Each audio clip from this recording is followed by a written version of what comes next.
Hi, magandang araw sa inyong lahat dyan. Sana'y nasa mabuting kalagayan kayo at masaya ang araw ninyo.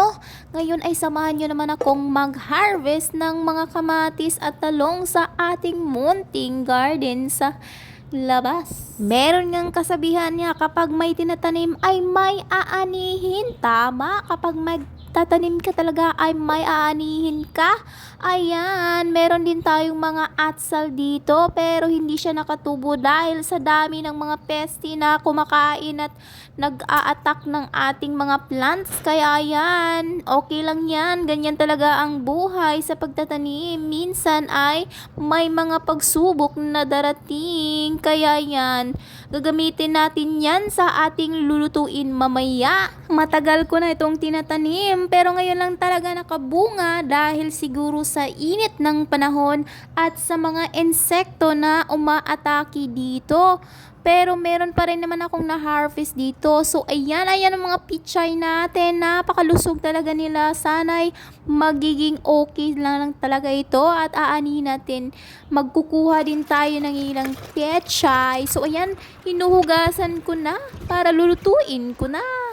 At ayan, ang gagawin natin ay papakuluan natin yung mga talong para atin itong gagawing egg omelette. Tingnan natin kung magiging maganda ba to.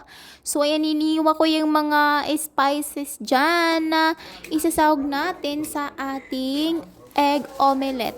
Sobrang napakaganda talaga, saya ko dahil meron talaga akong na-harvest na sa aking munting garden.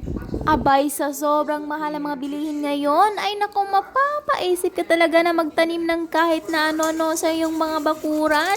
Siyempre, dahil hindi mo na kailangang bumili ng ilang mga gulay at prutas. Kaya nga, napaka-importante talaga ang pagtatanim sa ating buhay, mga nanay. At ayan, imimix na natin yung mga ginagadgad natin na mga spices at saka yung itlog at saka talong.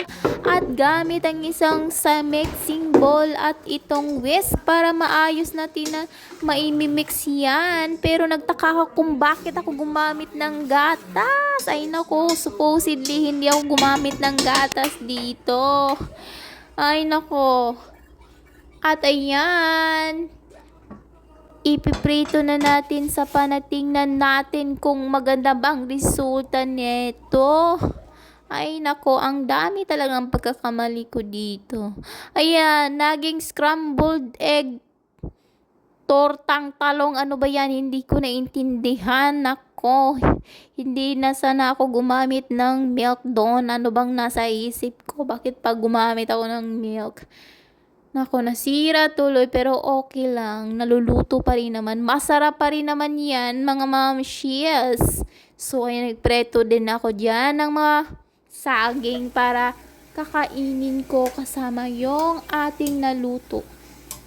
Ay nako, minsan sa buhay kailangan mo talaga mag-experiment para matutudang mabuti sa buhay ng isang may bahay. Ayan, itong potatoes, sweet potatoes ay nilagyan na natin ng cinnamon para maging masarap lalo. So ay naluto na. At ayan na, napakasyaka talaga ng ating niluto. Naging scrambled egg, talong na talaga to. At of course, the power of ketchup para maging masarap to. So ayan, breakfast is ready. Let's eat, mga mamshies. Napakasarap talaga nito.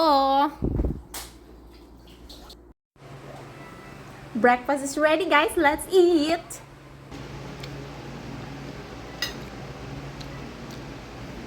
Sarap, sobrang sarap. Pagkatapos nating kumain, ay ano pa bang gagawin? Hindi maglilinis ng kusina. Dahil hindi natin hahayaan na dadami yan lahat yan sa may sink. So yan, lilinisin natin ng mabilisan.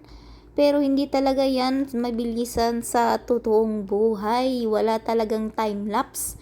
So ayan, linisan din natin ng ating stove para hindi na yan kakalawangin. Napakabilis talagang kumilos ni Madam, parang the flash talaga, pero hindi naman sa totoong buhay.